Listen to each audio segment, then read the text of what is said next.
যেখানে গীতা ভাগবত আলোচনা হয়, যেখানে ভক্তের চরণের ধূলি পতিত হয়, সেটাই বৃন্দাবন।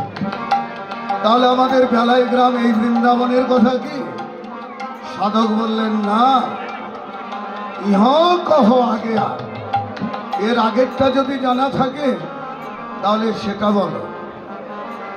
তাহলে ওই যে ভারতবর্ষের উত্তরপ্রদেশে একটা বৃন্দাবন ভূমি আছে, যেখানে হাজার হাজার টাকা ব্যয় করে আমাদেরকে তীর্থ পরিক্রমায় যেতে হয়। তাহলে ওই বৃন্দাবন কি? সাধক বললেন না, ইহ কহ আগে, এর আগেরটা যদি জানা থাকে তাহলে সেটা বলো। এবার চলে আসো, ওই বৃন্দাবনের পরিসীমা হচ্ছে 84 ক্রোশ, তাই না? এবার আপনার প্র্যাকটিক্যালে আসেন। সায়েন্সের ছাত্ররা প্র্যাকটিক্যালে বিশ্বাসী, আনপ্র্যাকটিক্যালে নয়।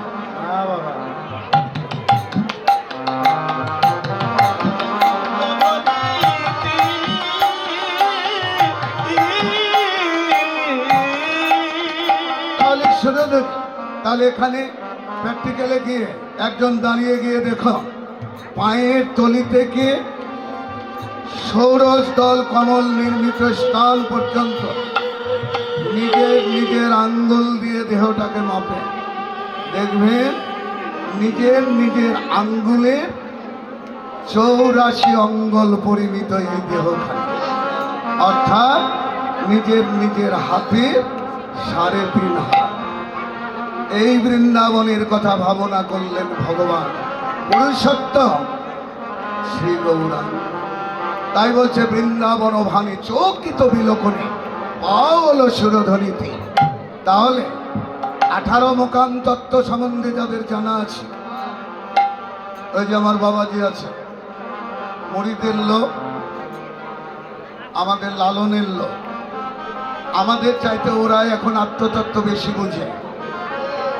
18 মোকাম তত্ত্বকে ভাবনা করতে যান সাধুগুরু বৈষ্ণব যারা আছেন, কালিন্দী 4 তটে হয়েছিল রাসলীলা। হ্যাঁ, তাহলে যমুনাটাও পেয়ে গেলে। তারপরে যমুনা আর কলিতে হচ্ছে সুরধ্বনি গঙ্গা, পা হলো সুরধ্বনি তীর। তাহলে পা হলো সুরধ্বনি তীর কোথায়? 3টা সরল রেখা, ইরা পিঙ্গলা সুশর্মা, এই 3টা সরল রেখা দ্বারা বেষ্টিত স্থানকে বলা হয় ত্রিভুজ। একটা ত্রিভুজ আঁকতে গেলে 3টা কোণের উৎপত্তি হয়। ত্রিকোণে ত্রিদেবতা ব্রহ্মা বিষ্ণু মহেশ্বর। করজোরে স্তব করছে, গোবিন্দ বলছে না হং, টলে জীব অটলে ঈশ্বর, টলাটল ছাড়ি সেবে রসিক সে। তাহলে আমি টলেও নয়, আমি অটলও নয়, আমি মাধ্যাকর্ষণ। ওই যে দেবাশিস বাবু বলে গেলেন, শূন্যাকাশের ভিতরে এমন একটা জায়গা আছে যেখান থেকে উপরের বায়ু উপরের দিকে টান দিচ্ছে, নিচের বায়ু নিচের দিকে টান দিচ্ছে। মধ্যাকর্ষণকে বলা হয় মাধ্যাকর্ষণ, যেখানে বৈজ্ঞানিকের একটা রকেট স্টেশন তৈরি করে রেখেছে। এটা বিজ্ঞানের কথা। এবার আমাদের শাস্ত্রজ্ঞ পণ্ডিত কলম ধরলেন, ষোড়শ দল কমল নির্মিত স্থানে পরমাত্মা, আর ষড়দল চতুর্দলের মধ্যবর্তী স্থানকে বলা হয় মূলাধার। এই মূলাধারে কুলকুণ্ডলিনিকা জীবাত্মা। পরমাত্মা বলছে, জীবাত্মা তুমি উঠে এসো, আমি তোমার সঙ্গে মিলিত হই। আর জীবাত্মা বলছে, এই পরমাত্মা তুমি নিচে নেমে এসো, আমি তোমার সঙ্গে মিলিত হই। এবার নিম্নচাপের গতিতে পরমাত্মা নামছে, আর ঊর্ধ্বচাপের গতিতে জীবাত্মা উঠছে। এই যে হৃদয়ে এখানে একটা ফুলের 12টা পাপড়ি, একে বলা হয় অনাহত চক্র।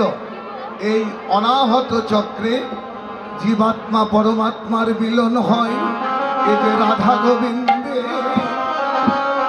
যুগ,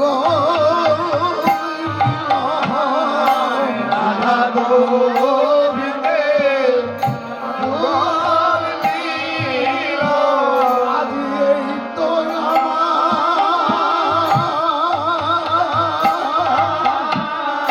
সেই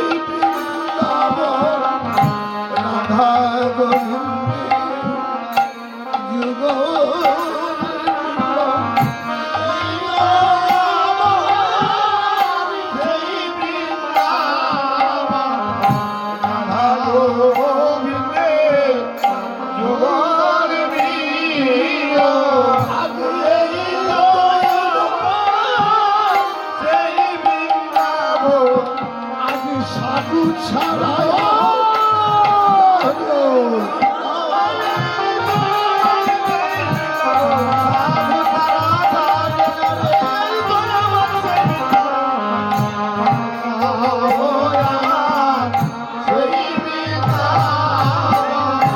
তাহলে বৃন্দাবনটাও পেয়ে গেল, আপনার যমুনা পেলে। এবার সুরধ্বনি আত্মতত্ত্ব দেহতত্ত্বে বলল ৭২,৫০০০ নারী দিয়ে এই দেহটা তৈরি। এই ৭২,৫০০ নারী, শ্রেষ্ঠত্ব নারী হচ্ছে ৩টা, পিঙ্গলা, সুশর্মা। গৌরাঙ্গ মহাপ্রভু নীলাচলে এদেরকে নদীর নামে নামকরণ করল। যখন নদীর নামে নামকরণ করলো তখন কি হলো? গঙ্গা, যমুনা, সরস্বতী। নারী গঙ্গা যমুনা সরস্বতী, মাসে মাসে আসে যোগ, ত্রিবেণী সঙ্গতি, সেই তো আমার সুরধনী, সেই আমার সুরধনী। আজ মাসে মাসে ধনী, সেই আমার সুরধনী। মাসে মাসে ধনী, তুই আমার সুরধনী। আজ মাসে মাসে ধনী, সদাই বলে হরি হরি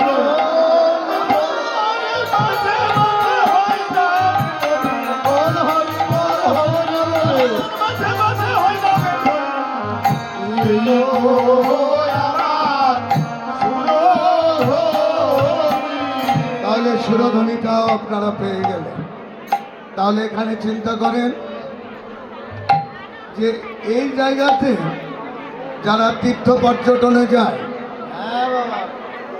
যারা তীর্থ পর্যটনে যায় তারাকে জিজ্ঞাসা করেন, তারাকে ত্রিবেণীর ঘাটে চান করতে হয়।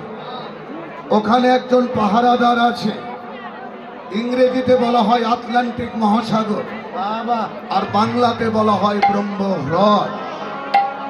ওই তারি বলছো গো ওখানে যেও না। ওই সুরধ্বনিতে যারা যায় তারা প্রাণী বাঁচে না। 3টা নদীর মুখ যেখানে এক জায়গাতে হয় সেখানকার জল পাকে পাকে ঘুরে, আর পাক জলের বিপাকে পড়ে জাহাজ বজরা যায়। কত যে মরেছ আর কত যে ডুবিয়েছ তার হিসাব দেওয়া যাবে না। স্বামীজি, আমাদের স্বামী বিবেকানন্দ বললেন, ওখানে গিয়ে যদি মৃত্যু হয়, মরণাং বিন্দু পাতেন জীবনাং বিন্দু ধারণা। ধারণ করতে পারলে ধর্ম, আর পতন করলে মৃত্যু। Chest it is life, cancel it is death. ওখানে কেউ যেও না। তাহলে ওখানে কি সুরধ্বনিকে দেখা যায় না? দেখা যায়। কিভাবে দেখা যায়? সেটাই গৌর বলে মারো ডুবি দেখতে পাবি, গৌর বলে মারো ডুবি দেখতে পাবে যুগল, গৌর বলে মারো ডুবি দেখতে পাবি যুগল, গৌর বলে মারো ডুবি দেখতে পাবে যুগল। আজ রাধা কৃষ্ণ বিরাজ সেই স্থলে, রাধা কৃষ্ণ বিরাজ সেই স্থলে, রাধা কৃষ্ণ বিরাজ সেই স্থলে, রাধা কৃষ্ণ বিরাজ সেই স্থলে। চান করে তাদের বসন ভিজে না, চান করে তাদের বসন ভিজে না, চান করে তাদের বসন ভিজে না, চান করে তাদের বসন ভিজে না। আমার সুরধ্বনি উপাসনা চান করে তাদের বসন ভিজে না, সুরধ্বনি